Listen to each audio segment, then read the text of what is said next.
사도 바울이 어, 회심한 후에, 회심이라는 것은 다메섹 독산의 도상으로 예수님을 예수님을 믿는 사람들이 여기 다메섹까지 도망와서 신앙생활을 하는데, 이들을 체포해 가지고 예루살렘으로 데리고 가려고 대제사장의 공문을 받아 가지고 그가 가는 길에 이 다메섹 거의 근처에 왔을 때에 갑자기 이 태양이 강하게 그에게 비쳤습니다. 그는 뭐 태양이라기보다도 빛입니다. 하나님은 빛으로 나타나시기 때문에 모세에게도 처음 나타나실 때에 그 타지 않는 가시떨기에 불로 나타나셨습니다. 또 우리 엘리야에게도 불로 나타나셨습니다. 아브라함에게도 이 두 고기 사이에 있는 그게 횃불을 지나가며 이 횃불의 모양으로 나타나셨습니다. 이는 우리 주님께서 빛으로 나타나심으로 그때의 사도 요한이 말에서 떨어져서 실명됐습니다. 눈에 비늘 같은 것이 이제 끼어서 그가 3일 동안 보지를 못했습니다. 그때 측근의 도움으로 그가 여기 다메섹에 있는, 지금 이게 다메섹은 오늘날 다마스커스입니다. 바로 시리아의 수도, 제일 오래된 수도 가운데 하나가 여기입니다. 그리고 또 여리고가 제일 오래된 도시 가운데 하나고요. 그래서 여기에 직가라는 글이, 직가라는 것은 스트레이트 스트리트, 우리 다 그 거리 네임이 있지 않습니까? 그런데 이제 여기 다메섹에 스트레이트, 이거 아주 그 직선에 오려 있는 거리 이름, 이게 직가 글인데, 여기 한 집에 그 아나니아 선지자가 성도들 몇을 거려드리고 이제 숨어 있었습니다. 왜냐? 이제 이 바울 청년이 자기들을 체포하러 온다는 소문을 듣고 그들이 이제 숨어 있었는데, 그때에 주님이 아나니아에게 나타나셨습니다. 아나니아야, 이제 사울 청년이 올 때에 그에게 정말 세례를 주오라고 말씀을 드립니다.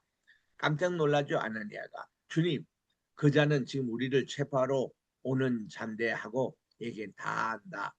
이제 도상에서 나를 만나서 이제 너에게 세례를 받으러 지금 오고 있는 중에 있사오니 잘 형제로 이제 그거를 영접하고, 그는 이방인 선교를 위해서 나의 택한 그릇이라고, 사도행전 9장 15절에 My chosen vessel for the nations, 이 모든 이방에게 복음을 전할 나의 택한 그릇이라고 그렇게 소개를 했습니다. 이에 아나니아가 순종하여 이제 사울 청년이 여기 들어올 때에 이 사울은 태어나면서부터 그의 이름이 사울이고요. 그리고 그는 이 헬라 문화권 속에서 자랐기 때문에 자기가 자랐던 이 다소라는 이 지역이 길리기아 도성의 캐피털 수도인데, 거기 학교 다닐 때부터 그의 이름은 또 바울이었습니다. 그 당시 디아스포라 유대인들은 이중 이름을 가지는 것이 흔했습니다. 요즘 또 미국의 이민 간 우리 교포들 아이들이 집에서 부르는 이름은 미경인데, 이제 이걸 미경이라고 하면은 이게 미국 사람들이 이게 발음도 어렵고 이게 이색적인 또 이름이기 때문에 여기에 가까운 발음인 미셸, 이렇게 이름을 짓습니다. 그 우리 딸이에요. 그래서 딸은 한국 이름은 미경이고 또 미국 이름은 미셸로 이렇게 호족 동본에도 등재가 되어 있습니다. 그런 식으로 이 바울도 어릴 때 그가 유대인 사회에서는 이제 사울이라고, 그는 베냐민 지파의 자녀이기 때문에, 그리고 밖에 나가면 바울이라는 이름을 가진 것인데, 그러니까 이 바울이 부활의 주님을 만나고 나서는 그가 완전히 이제 주님의 복음을 위해서 목숨을 내건 그의 삶이 바뀝니다. 누구? 이방인들에게. 그러니까 이방인들에게 나가기 위해서는 그는 꼭 바울이라는 이름을 써요. 그래서 사도행전 13장 9절에 보니까 그가 1차 전도 여행을 할 때에 바나바와 함께 구브로 섬에서 그가 이제 복음을 전할 때에 그때에 바울이라고 하는 그러니까 이 사울이라고 하는 바울이 또 바울이라고 하는 사울이 같은 말인데 그 설명이 나와요. 그렇게 해서 그의 이름이 어릴 때부터 두 가지 이름이었습니다. 그래서 이제 바울이 여기서 아나니에게 세례를 딱 받을 때에 그의 눈에 비늘 같은 것이 벗겨지고 나서 눈이 보이게 됐습니다. 그래서는 그가 그때부터 예수님의 복음을 전하는 또 그는 부활의 주님을 먼저 만났습니다. 그래서 그에게는 그리스도라는 이름이 더 앞섭니다. 내가 만난 부활의 그리스도는 바로 그분이 33년 동안 이스라엘에서 활동했던 그분이 예수님이었다. 그래서 그리스도는 예수님이었다. 이게 신앙 고백으로 짧게 얘기하면 크라이스트 지저스입니다. 크라이스트 is Jesus. 그리스도가 바로 예수님입니다. 이 고백을 바울 서신에서 한 80%그 명칭이 나옵니다. 그런데 이제 복음서에서는 예수님을 그 생애에 참여했고 3년 동안 주님과 함께 고생을 했고 이런 제자들에게는 예수 그리스도입니다.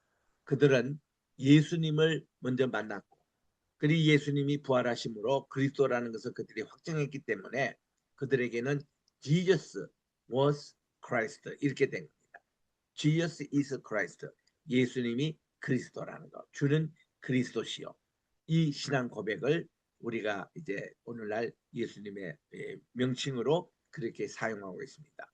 그래서 이 예수님의 다른 제자들 사도들에게는 예수 그리스도, 바울에게는 그리스도 예수 이 호칭을 많이 이제 사용하는데 그 역사적인 현장이 되는 이것이 바로 이것입니다. 여기에 가보면은 이제 예배당이 나와요. 그 안에 들어가면은 다메섹 집가 아나니아 기념교회당이 나오는데 여기서 이 바울은 이 침례를 받고 그는 이제 예수님의 복음을 전하는 자로서 예수님을 믿는 체포하러 왔던 이 바울이 이렇게 또한 여기에서 침례까지 받고 그가 이제 예수님의 부활을 증거하는 자가 됐으니 그러니 이제 많은 그리스도인들이 아주 그 두려워했습니다. 혹시 저게 하나의 유인 작전이 아닌가? 예수님을 믿는 척하면서 예수 믿는 사람들 싹 다 받아가 예루살렘으로 이제 데리고 가는 그런 것이 아닌가 해서 예수 믿는 사람들도 많이 두려워했고 또한 제일 반감을 가졌던 것이 동족 유대인입니다. 유대인 지도자 차기 이제 바리새인의 지도자가 될 가말리아 선생님 다음으로 이제 이 바리새인의 지도자가 될 이 바울이 이렇게 예수 믿고 예수님의 막 복음을 전하고 다니니까 얼마나 미워했겠습니까? 그래서 유대인들의 위협도 있었고 또 한편에서는 이때 이 다메섹이 누가 점령하고 있으니 나바티언이라는 족속들이 이거를 지배하고 있을 때입니다.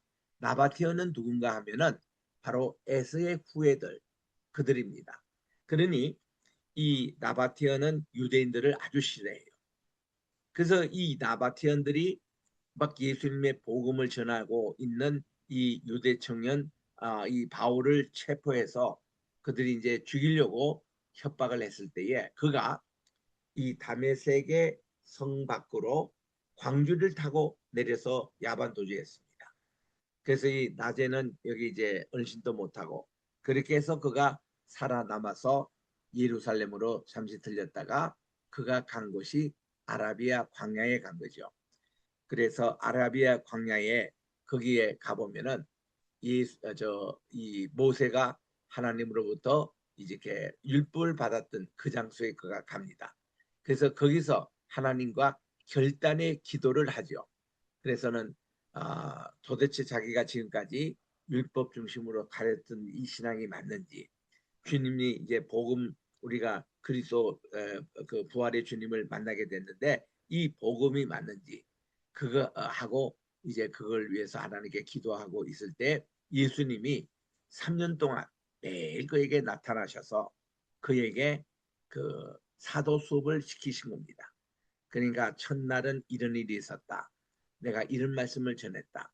이러이러한 환우들을 치유했다. 또 이런 질문들에 대해서 주님은 이런 답변을 했다. 이런 거를 매일 3년 동안 나타난 일을 다 바울에게 전했습니다. 바울은 이것을 검증을 어떻게 받았냐면은 그가 이제 3년 이제 주님과의 만남 아라비아의 기도가 끝나고 나서 그래서 우리 오늘날 또 우리 MDB 과정을 3년 동안 합니다. 대학을 졸업하고 이제 3년 동안 이렇게 복음을 전하고 이거 전하기 전에 훈련받은 과정들이 사도 바울이 이 3년의 과정을 여기서 거친 거거든요. 우리들도 모든 지금 한국 사람은 다 이방인입니다. 유대인들에 비하면은. 그래서 우리는 주님을 알기 위해서 3년 동안 공부를 하고 있는 것이 우리 모통 신학교의 MDB 과정이죠. 그래서 바울이 이제 3년 끝나고 나서 예루살렘에 올라갔습니다. 예루살렘에 올라가서 다른 사람은 만나지 않고 뭐 자기가 옛날에 바리새인 지도자이기 때문에 얼마나 만날 사람이 많겠습니까? 아무도 만나지 않고 오로지 베드로하고 야고보하고 이 요한 이 세 제자는 예수님의 12제자 가운데서 가장 중심적인 제자입니다.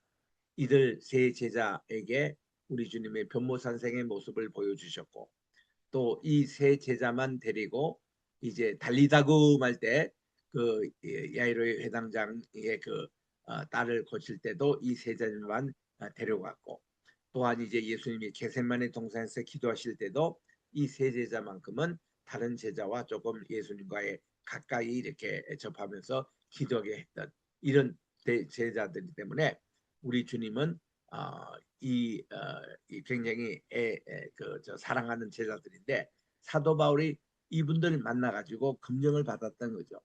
내가 첫날 여러분들이 일이라는 행한 맞습니까? 맞다고. 둘째 날은 일어나는 건 맞습니까? 셋째 날 예수님의 사역의 맨 마지막에는 이렇게 빌라도 법정에서 이런 일이 있었던 건 맞느냐고 다 맞다는 거예요. 그래서 이 세 제자들이 이 바울을 인정했습니다. 당신은 우리와 같이 동료 이 사도 자격이 있다고. 그래서 화해의 악수를 내밀고 했던 내용이 갈라디아서 1장 2장의 바울의 간증에 나옵니다. 그래서 이 바울이 그래서 예수님의 12번째 사도가 됐는데 원래 우리 사도행전 1장에 그게 보면은 사람들이 모여 전심으로 기도했다. 그 기도회로 이제 잘 나가고 있는데 괜히 베드로가 일어나가지고 여러분 가룟 유다는 자기 길을 가고 말았습니다. 우리에게 결석된 그 빈자리 하나를 오늘 이 자리에서 선출합시다. 제비를 뽑읍시다. 뭐 이렇게 된 거예요. 그때 이 베드로가 주님의 그 명령하에 주님의 요구하에 그렇게 됐으면 문제가 없었는데 주님에게 아무것도 물어보지도 않고 주님의 허락도 받지도 않고 기도도 하지 않고 그렇게 자기 멋대로 그렇게 한 겁니다. 그래서 설춘된 분이 마띠아라는 분인데 이분이 과연 예수님의 12사도의 자격이 있느냐 그 말이에요. 근데 이 사도의 자격에 그거 보면은 예수님이 직접 부르시고 직접 임명하신 분이 이게 사도여야 됩니다. 근데 마태는 그렇지 않고 사람의 이게 인본주의거든요. 사람이 이렇게 제비로 뽑은 겁니다. 그런데 예수님이 직접 뽑으신 사도가 바로 사도 바울이었다는 것입니다. 그게 이제 사도행전 9장에 자세히 나옵니다. 그래서 우리 주님은 그를 이방 사람 전도를 위해서는 특별히 부르신 이다의 사도 바울. 그래서 그는 이제 이 기둥과 같이 여기는 새 사도들의 인정을 받고 그는 자기 고향으로 돌아갑니다. 다소 오늘날 튀르키예에 있죠. 그쪽으로 들어가서 10년 동안 그가 더 사역을 위해서 준비를 하고 또 준비를 합니다.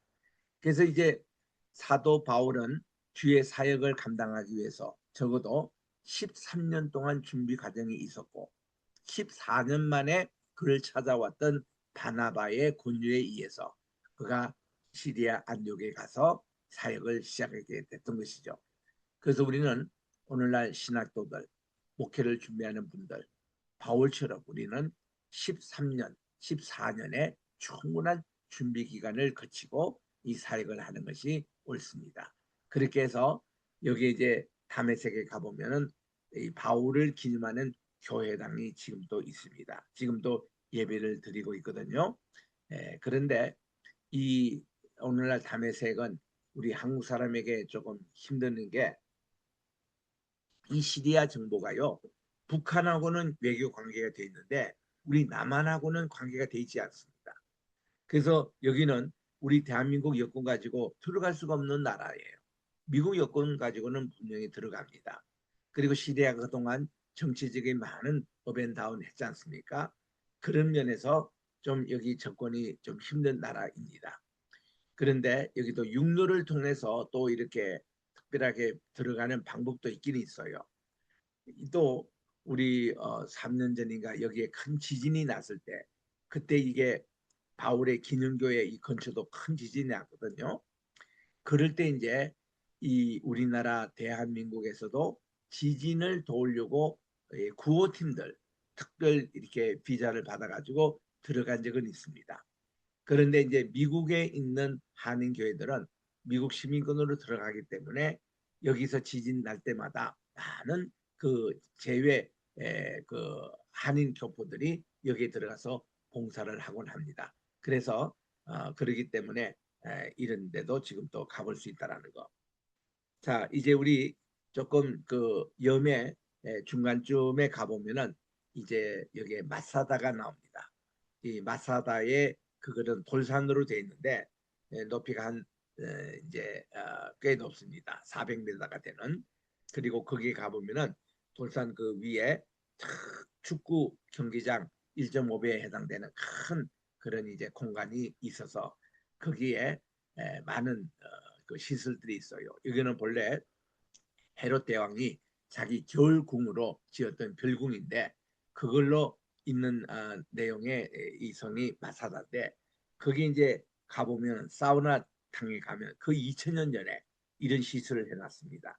밑에 온돌로 돼 있고 거기 이제 돌기둥을 세워가지고 여기에 뜨거운 물을 막 데펴서 증기를 가지고 이 저 전체를 따뜻하게 만듭니다. 겨울에도 여기 들어가면은 우리나라의 찜질방 만드는 거죠. 그리고는 그 위에 천장에 보면은 둥근 모스크 모양으로 만들어 가지고 물기가 올라가서 이 바로 떨어지지 않고 옆으로 이렇게 흘러내리게끔 돼 있습니다. 그러니까 참 고도에 발달된 찜질방을 이미 벌써 마사다에서 헤롯 대왕이 만들어 놓던 이런 장소. 이 장소가 왜 유명하냐면은 어, 70년 AD 때에 예루살렘 성전이 로마군 그때 이제 망하게 했던 장군이 티토 장군이었습니다. 티투스 장군 때에 이게 멸망될 때에 그때 약 한 969명에 해당되는 유대인들이 마사다에까지 피신 갔습니다.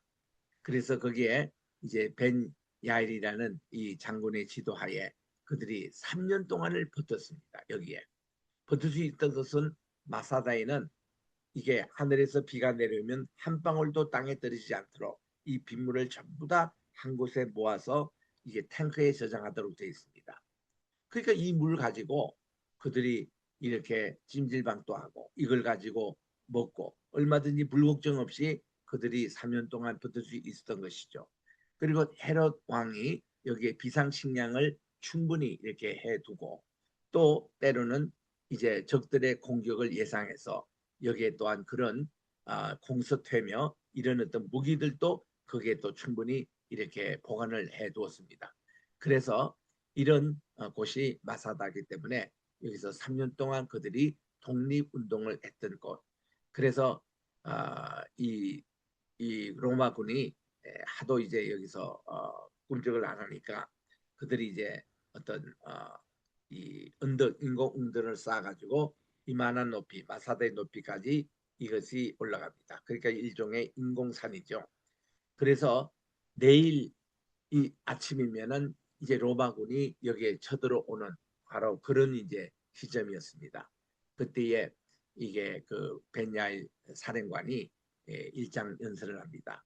여러분 내일 새벽이면은 우리가 로마군의 침공을 받게 되어 가지고 남자들은 체포돼서 노예로 끌려갈 것이고 여성들은 성노예로서 끌려서 여러분들이 희롱당하고 또 이렇게 이스라엘의 이름을 더럽힐 것입니다. 여러분 그런 부끄러운 그런 생활을 원하시겠습니까? 아니면 오늘 우리가 집단으로 다 하나님 나라에 갈 것입니까? 이렇게 이제 연설할 때 많은 사람들이 감명을 받고 그들이 이제 후자 쪽을 택하기를 원했습니다. 그러면 이렇게 합시다. 제안을 했습니다. 군인들이 다 앞으로 나오세요. 군인들 가운데서 10명을 그들이 제비를 뽑았습니다. 그래서 10명의 그 군인들이 나머지 군인들을 다 죽이는 거예요. 그리고 나머지 사람들 다 죽이는 겁니다. 10명 군인만 남았습니다. 또 10명 군인 가운데서 또 제비를 뽑아서 그중에 한 명이 9명을 죽입니다. 그리고 그 한 명만 자살을 합니다. 이런 방법으로 그들이 그날 밤에 다 죽었습니다. 그런데 이런 내용들을 조세푸스라는 역사가가 기록을 했는데 그가 왜 기록할 수 있었냐면은 이때에 여인 5명과 어린아이 몇 명이 살아남았습니다. 미안합니다. 여인 2명과 어린아이 5명이. 그래서 얘들이 훗날 증언을 했어요. 숨어 있다가. 그래가지고 이런 마지막 사실까지 알게 됐습니다. 그래서 지금 또 마사다 가면은 그 모든 것이 다 적혀 있는 거예요. 이때 그 다음날 새벽에 티토 장군이 딱 들어갔을 때에 보통 전쟁한다 하면은 사람들이 도망가고 소리 지르고 뭐 이렇게 돼야 이게 뭐 전쟁의 맛이라고 했는데 그들이 쳐들어왔다 해도 조용합니다. 이상하다 싶어서 여기저기 살펴보니까 다 죽어 있어요. 그래가지고는 이때 티투스 장군이 선언한 게 있습니다. 오늘은 로마 군인의 패배의 날이라고. 어? 이스라엘의 승리의 날이라고 선언한 겁니다. 그리고는 그가 이제 훗날 황제가 됐잖아요. 자기 아버지 베스티우스 왕제에 이어서 황제가 됐을 때에 그는 이 마사다는 건들지 말도록 그렇게 법령을 세워가지고 지금까지 2000년 동안 마사다는 이스라엘의 경내에서 지금도 내려오고 있는 성지가 된 겁니다. 그러다 보니까 이 마사다는 지금도 그 유대인들 특히 육계인 사관학교의 졸업자들이 장교 임관을 받을 때에 여기 와서 받더라고요. 군인들이 훈련병에 있다가 계급장 받을 때 여기 와서 받습니다. 그리고는 그들이 여기는 우리는 지금 또 케이블 타고 올라가는데 유대인들은 1시간 반을 걸어서 여기에 올라갑니다. 올라가면서 군인들은 여기에 들었으면서 뭐라고 외치냐면 never again 다시는 이런 일이 없도록 하는 것을 3번 외치고 그렇게 들어갑니다. 이게 이제 마사다의 정신이에요. 마사다의 거기서 조금만 이제 북쪽으로 가시면은 예루살렘 쪽 북쪽으로 가시면은 쿰란을 발견하게 됩니다. 이 쿰란은 그 이 요르단 주변의 자연석회 동굴인데요. 이 동굴은 자연적으로 형성되기 때문에 동굴이 여러 개 있습니다. 자연스럽게. 그런데 어, 여기 지금 쿰란 공동체라고 이들이 예수님 오시기 전 한 150년 전에 그들이 이제 임박한 종말이 온다는 것을 알고 이제 예루살렘 이 로마 군에게 다 멸망당하는 것을 이미 벌써 기도하는 사람은 알았죠. 그래서 이제 그들이 여기에 공동체를 세워놓고 일종의 종말 공동체 그것이 쿰란이라고 합니다. 이거를 학명으로 말하면 에세네파라고 해요. 그래서 예수님 당시에 4개 그 파가 있었는데 바리새파, 사두개파, 그리고 에세네파, 그리고 열혈당원이라고 지론 이렇게 물리적인 방법 물기로 이렇게 그 독립을 이제 시도했던 그런 것이 있습니다. 그래서 이 4개 파의 하나가 바로 에세네파입니다. 이 에세네파의 특징은 그들이 금욕주의자입니다. 대개 남자들이 결혼을 하지 않아요. 평생을. 그리고 그들은 자연식물을 먹고 살았습니다. 약대 트롯을 입고 또 그들이 메뚜기가 석청을 먹고 이런 어떤 금욕생활 그리고 또 이제 그들이 가장 원했던 것이 그들이 죽기 전에 하나님의 말씀을 후대에게 넘겨준다고 말씀을 부지런히 지금 이 장소에서 이거 카피를 한 겁니다. 서기관들이. 이거를 모아다가 항아리에 집어넣어 가지고 그 자연 동굴에 이렇게 무작위로 보관을 한 겁니다. 이것이 그 유명한 쿰란 사본이라고 그럽니다. 1947년도에 한 베두인 소년이 양을 잊어버렸는데 잃어버린 양을 찾기 위해서 이 동굴 저 동굴에 돌을 이렇게 던졌습니다. 근데 한 동굴에 보니까 쨍그랑 항아리가 깨지는 소리가 났습니다. 그래서 그가 올라가 봤더니 한 사본이 나와요. 쿰란 사본입니다. 이게 그 당시 이사야 4Q라고 네 번째 이 쿰란 그저 동굴에서 발견됐다고 4Q 이렇게 다 번호가 있는데 이사야 사본을 위시해서 구약에 있는 모든 사본들이 다 이게 쿰란 이게 사본에서 나왔습니다. 단 한 가지 39권 가운데 에스더스만큼은 나오지 않았습니다. 그래서 이것이 오랫동안 나오지 않다가 제가 한참 성지순례 다닐 때 1990년 초에 이것도 발견됐다라는 소식을 김영진 박사님부터 제가 들었는데 확인을 할 수는 없었습니다. 어쨌든지 정설에서는 이 한 권을 제외한 구약의 39권이 다 나왔고 이 사본을 또 조사해 보면은 성경 사본뿐만 아니라 그들이 이 에세네파 공동체에서 어떻게 생활했다는 것이 또 이렇게 나옵니다. 그래서 이 공동체 생활을 이렇게 보니까요. 이 세례 요한이 꼭 여기 에세네파 공동체처럼 그렇게 생활했어요. 예수님과 12 제자들이 에세네파 생활처럼 금욕주의 그리고 오늘은 여우도 굴이 있고 또 새도 보금자리 같지만 인자는 머리 뚫 곳이 없다고 말씀하신 우리 주님의 순회 이 성경 이 방법이 여기에 에세네파의 그 특징이기도 합니다. 그런 것이 보완되어 있던 이 장소. 그래서 여기 쿰란 사문에 대해서는 이제 제가 후에 자세하게 말씀을 드리려고 했습니다만은 오늘 사실 강의가 끝나는 관계로 요거는 나중에 이제 온라인 자료를 통해서 제가 올리도록 하겠습니다. 자, 성경 고고학 용어 문제 우리 지난 3일 전에도 여기에 대해서 좀 다뤘습니다만은 이것을 여기에 중요하기 때문에 다시 한번 검토합니다. 이게 성경 고고학 비블리컬 아키올로지에서 Archaeology of the Land of the Bible에서 또 Archaeology of the Holy Land 이 Holy Land라는 말을 히브리 말로 에레스 이스라엘이라고 하거든요. 그런 용어로 바뀌다가 지금은 또 Archaeology of Palestine라는 용어로 이렇게 지금 되고 있습니다. 이런 성경 고고학이 많은 논란 끝에 이렇게 지금은 거의 이스라엘의 고고학이나 아니면 팔레스타인 고고학 이름으로 이 문제가 지금 매듭을 짓는 것 같습니다. 그래서 거기에 대한 지금 설명이 나오고요. 이제 우리 이스라엘의 가장 중요한 것이 성전이고 성전에서 가장 중요한 게 지성소에 있는 하나님의 언약궤입니다. 하나님의 언약궤가 몇 번 이동했느냐 하면은 그게 지어진 게 오늘날 사우디아라비아에 가면은 라우드산이 있는데 그 밑에 산 밑에서 성막이 처음 제정됐습니다.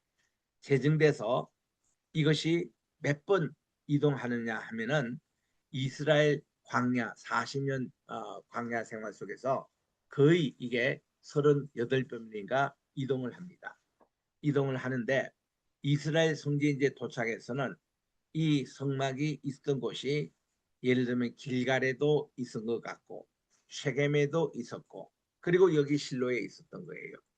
그 여기서 있던 이때의 사무엘이 어릴 때 여기서 봉사를 했고 엘리 제사장 가정이 여기 이제 더불고 있었던 그 장소인데 지금도 이 실로에 가면은 옛날에 성막이 있었던 곳이 발굴이 됐습니다.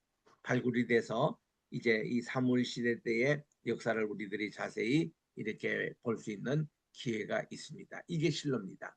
그 불행하게도 여기 있던 하나님의 언약궤가 필리스틴 그러니까 블레셋과 전쟁에서 하나님의 허락 없이 가지고 나갔다가 그 언약궤는 블레셋군에 뺏겨가지고 7개월 동안이나 블레셋 땅에 있었고 또 그저 이거를 같이 보았던 엘리 제사장의 두 아들은 아비와 나답은 죽고 전사하고 말았고, 그리고 이제 그의 그 큰아들 나답은 이제 거기서 이저 전사한 뿐만 아니라 그의 부인이 그날 아기를 낳았는데 하나님이 영광이 떠났다는 이갑옷이라는 이름을 지어주고는 그 부인이 죽고 맙니다. 그러니까 엘리의 맏며느리가 죽는 날이죠. 그리고 이 소식을 들었던 엘리 제사장이 그가 긴 의자에 앉아 있다가 떨어져서 목뼈가 부러져 그날 죽고 맙니다. 그래서 이 엘리 제사장이 영적으로 상당히 어두운 생활을 했던 마지막 난로가 이 실로에 있었던 관계로 하나님의 언약궤가 7개월 동안 블레셋 땅에 있다가 돌아왔을 때는 실로로 돌아오지 않고 이것이 저 밑에 있는 그 예루살렘 가는 쪽에 이제 그게 기랏 예야림이라는 그곳에 이제 있어서 거기서 이제 다윗이 왕이 될 때에 그가 그거를 이렇게 옮기는 과정 속에서 우사라는 제사장의 아들이 죽음으로 그가 감히 예루살렘에 못 갔고 오벳 에돔이라는 그 제사장 집안에 3개월 동안 보관했는데 이 가정이 얼마나 큰 축복을 받는지 다윗이 거기서 힘을 얻어가지고 하나님의 언약궤는 이렇게 소의 달구지 여기에 달고 오는 게 아니고 고핫 자손 그러니까 제사장 가운데서 두 번째 아들 고핫 자손 이 집안이 아론과 모세 그 집안입니다. 이 자손들이 어깨에 메고 이렇게 옮긴다는 것을 그가 깨닫고 이제 정식으로 예루살렘으로 돌아와서 그가 옮겼던 수도를 예루살렘 성전을 짓게 하고 하나님의 언약궤 중심으로 성전을 만듭니다. 그런 이제 히스토리에서 예루살렘 이제 그 성지로 이제 이게 딱 돌아왔을 때가 42번째 하나님의 언약궤가 42번째 옮긴 곳이 바로 이 장소가 되는 참 이런 예루살렘이 되는 그래서 예수님의 족보 마태복음 1장에 보면은 14대 14대 14대 세 번 나옵니다. 곱해서 다 돼서 보니까 42대 족보 고고와 또 하나님의 언약궤가 호렙산에서 세워진 지 42번째 정착한 곳이 예루살렘 성전이었다. 이런 것을 우리들이 알게 됩니다. 자, 우리 여러분 지금 나왔던 텔이라는 것을 좀 더 구체적으로 말씀을 드리도록 하겠습니다. 성경의 배경 지역들은 대략 오늘날의 중동 지역과 많은 부분이 일치하는데 이 지역에 널리 퍼져 있는 고대 유적지들은 독특한 형태의 언덕을 이루고 있습니다. 이것을 TELL, 텔이라고 그렇게 부르고 아람말로는 TEL 부르고 페르시아어로는 TEPE, 튀르키예어로는 이게 HUYUK에서 유크라고 이렇게 부릅니다. 고대인들의 주거 지역으로 형성된 언덕인데 즉 사다리꼴 형태의 군흥지 마운드로 높이는 보통 20에서 30m 이렇게 언덕처럼 보입니다. 그거는 본래 언덕이 아니었고 처음부터 거기가 물이 여기 있죠. 교통의 요새지죠. 살기 좋죠. 기후가 괜찮죠. 그러다 보니까 이 지역은 전쟁으로 인해서 동네가 다 없어진다 하더라도 다시 그 위에 동네가 들었어요. 그러면 이전에 있던 동네는 밑에 묻히게 지하에 묻히게 됩니다. 그러면 새로운 동네가 형성되면은 그만큼 이게 동네가 조금 높이가 높아집니다. 그다음 이렇게 하다가 보면은 이 주거층이 점점 높아져서 20m, 30m 지상보다 높아지는 이런 거를 텔이라 그렇게 얘기합니다. TEL 할 때는 아랍어예요. TELL은 히브리어입니다. 그래서 이게 인공 언덕이라는 뜻입니다. 위의 표면은 평범한 평지로 되어 있고 텔은 주로 진흙 벽돌을 사용하여 주거와 성벽을 건축했던 지역의 한 시대가 끝나고 다음 시대에 그 위에 주거지가 형성이 되고 또 한 시대가 지나고 다음 주거지가 그 위에 형성되어서 점차 높아갔던 것입니다. 이런 과정 속에서 작은 언덕 모양 텔이 형성이 됩니다. 지금 여러분이 사진에 보십시오. 이 지상역에서보다 위로 이렇게 높아간 내용에 보면은 첫째로 이 텔의 지리적인 조건은 근처에서 쉽게 물을 구할 수 있는 곳이어야 합니다. 두 번째는 약간 높은 곳에 위치하여 적들의 그 침입을 관측할 수 있는 관측과 방어에 유리한 곳이어야 합니다. 세 번째는 주위에 경작할 수 있는 비옥한 들판이 있어야 합니다. 네 번째는 교통의 요충지로서 무역로와 군사로를 통제할 수 있는 곳이 대개 이 텔이 있는 곳입니다. 텔은 이스라엘뿐만 아니라 중동 지방의 이란, 이라크, 시리아, 튀르키예, 레바논, 요르단, 이집트 등 넓은 지역에 분포되고 있는데 국고성 람셋 역시 텔로 되어 있고 또 흑벽돌의 유적들이 발견이 되고 있습니다. 텔은 구약에서 산이라고도 번역하고 무더기라고도 번역하고 히브리어를 그대로 음력한 델, 에스라 2장 59절, 느헤미야 7장 61절, 또 에스겔 3장 15절 여기에 번역되어 있습니다.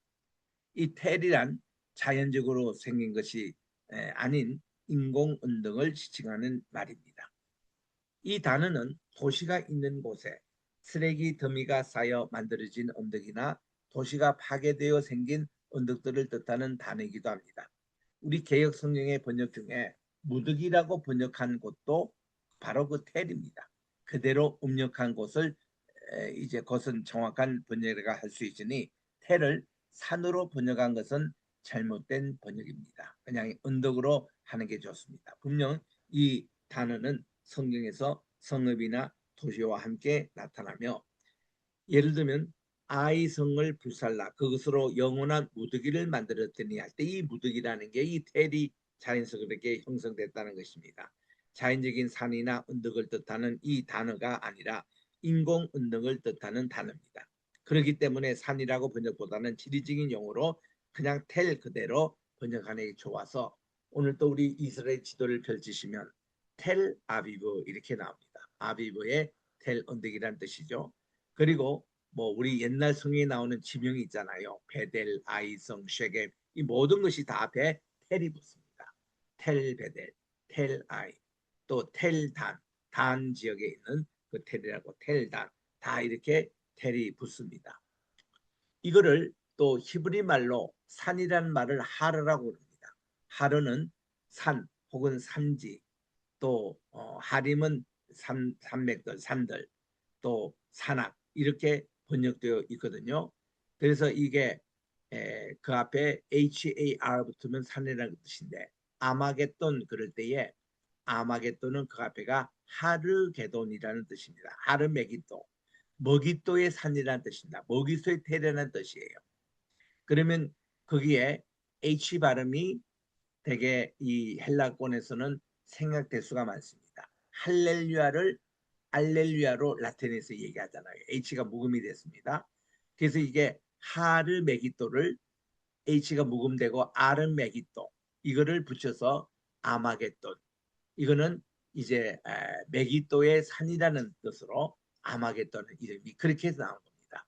그래서 이런 것이 전부 다 텔이었다는 거. 그래서 우리 성경 고고학의 발자취를 살펴보면 19세기 중葉부터 시작되었고 이 세계의 역사에 대한 조사 연구와 함께 최초의 문화들이 융성하였던 지역, 즉 나일강 지역, 유브라데스, 티그리스, 유역, 메소포타미아 지역입니다. 이런 가시적인 폐허들이 답사가 되었고 수많은 도서, 무덤, 기념비, 성당, 궁정 등 여러 새 기둥 이게 세기 동안에 흙과 모래 혹은 동굴 또 지진 폐열에 의해서 폐해가 됐던 이런 것들이 하나씩 발굴되기 시작했던 것입니다. 이때 고대인들이 사용하였지만 오랜 세월이 지나는 동안에 잊혀졌고 알 수 없었던 문자들이 판독이 되었고 오랫동안 망각되었던 언어들이 회복되어졌습니다. 이 위대한 발굴 및 표면 답사는 여러 나라에 속한 고고학자들의 경쟁 속에서 진행이 되어 오늘날 이만큼 그래도 많은 것이 발굴이 됐고 그것이 해독이 돼서 지금은 박물관에 보관되어 있고 학술지로 또 교과서에 실려 있습니다. 그런데 이것은 아직도 초기의 초기 단계밖에 되지 않아요. 그 많은 텔들이 지금 발굴 아직도 시작 손도 못 댄 지역이 90% 넘습니다. 이렇게 무궁무진한 내용이 이게 고각이라는 거. 그래서 이 중에 이집트, 메소포타미아, 히타이트 지역, 오늘날 튀르키예, 시리아, 아라비아, 루비아 등 성경과 관련되어진 가장 중요한 팔레스타인까지 진행되어 놀라운 발견들이 계속 지금도 나오고 있습니다. 지금까지 이 성경 고고학이라 하면 주로 구약 성경에 기록되어 있는 사건들과 관련된 지역의 고고학 자료들을 그 사건들과 이어서 해석하는 학문적인 작업이었습니다. 신약 성경 고고학을 학문적으로 정립하여 가르치는 곳이 적으며 대개 헬라 고전학이나 또 서양 문화사에 일부러 섞어 놓은 경우가 많습니다. 예를 들면 일리아드 오디세이 나오는 그러니째 고고학 발견이 이제 이게 문학적으로 이용이 되고 있는데 일리아드 오디세이의 발견으로 말미암아 우리 바울의 선교지 드고아가 또 밝혀졌습니다. 드고아에서 그가 이제 새벽에 일어나는데 그 마게도니아에서 꿈속의 환상에 어떤 사람이 손짓을 하면서 여기 건너와서 우리를 도우시오. 그게 유럽이었습니다. 그래서 그는 비두니아 쪽으로 가려고 했던 계획을 취소하고 이 성신님께서 그렇게 부르신다고 그가 이제 믿고서 이제 그가 간 곳이 오늘날 빌립보 그 지역을 네아폴리 그쪽으로 갔을 때 이제 이 비로소 그 고가 이제 이 유럽군의 기독교가 시작이 됐고 거기도 지금 고각이 발달돼서 우리 빌립보, 데살로니가 또 베레아 이 지역에 다 지금 발굴이 다 되고 있거든요. 그래서 이렇게 시작됐던 신약과 구약의 고고학 학문적인 기틀을 닦아놓은 학자들이 이만큼 있었기 때문에 오늘날 우리가 성경을 이해하는 폭이 그만큼 넓어졌다는 것입니다. 신약 고고학도 이렇게 해서 발달이 됐다는 거 제가 지금 설명을 했습니다. 그래서 이 신약에 있는 특별히 예수님의 그 이제 말씀 또 그 갈릴리 그 사역지 또 이제 바울의 그런 전도 여행 또 바울의 또 일반 서신에 또 저 사도들이 땅끝까지 가서 복음을 전하라겠던 말씀대로 땅끝 선교를 했던 그 지역들을 우리들이 발굴하면서 많은 일에 발굴이 돼서 지금은 이제 전문화된 성경 고각이 된 겁니다. 성경 고각을 창시한 분들은 대부분 구약 학자들이었습니다. 그런 전통이 남아 있어서 그런지 아직도 이제 이 성경 고각을 구약 학자들이 가르치는 그런 학교가 대부분입니다. 이런 과정은 국제적으로 학문적인 신용을 알지 못하는 일이 되고 말았는데 성경 고각은 하나의 종합 학문으로 자리를 굳혔고 성경 고각자 되려면 많은 세월과 자금을 투자했으만이 한 학자가 이렇게 이제 그 탄생이 됩니다. 그만큼 성경 고각을 하려면은 성경 본문을 이해할 수 있는 고대 근동어는 필수적이고 이 학문을 논의하는 데 사용하는 현대어도 배워야 합니다. 그래서 고대 근동의 사회, 경제, 군사, 서민문화 그리고 국제관계 심지어 동식물 따위 뭐 성지순례 가면은 참 순례자들의 질문이 많습니다. 이 나무 이름이 무엇입니까? 여기 기후는 어떻게 됩니까? 여기 사람들이 먹는 음식은 어떻습니까? 또 옷은 어떻게 됩니까? 별별 질문을 다 받아요. 근데 그 모든 질문들이 다 고고학적인 질문들입니다. 그래서 고고학자 되려면 이거는 만물 박사가 돼야 돼요. 얼마나 하여튼 그 뭐 이름부터 뭐 다 외워야 되고 뭐 기후 관계, 뭐 농업, 축산 또 뭐 여러 산업 관계까지 또 건축 구조물, 지질학도 아주 그게 능해야 됩니다. 이런 통틀어서 이렇게 하기 때문에 그야말로 성경 혹은 역사 지리학, Historical Geography of the Land of the Bible 이것이 성경 고고학의 또 다른 이름이 되고 있습니다. 이 학문은 근동에서 일어난 고대 사회들을 사건들을 그 현장들과 직접 일일이 연결해서 연구하는 작업입니다. 그런 이렇게 방대한 이런 성경 고고학 여기를 우리들이 공부를 하고 목적은 그렇습니다. 우리 성경을 더 깊이 또 더 폭넓게 이해하기 위한.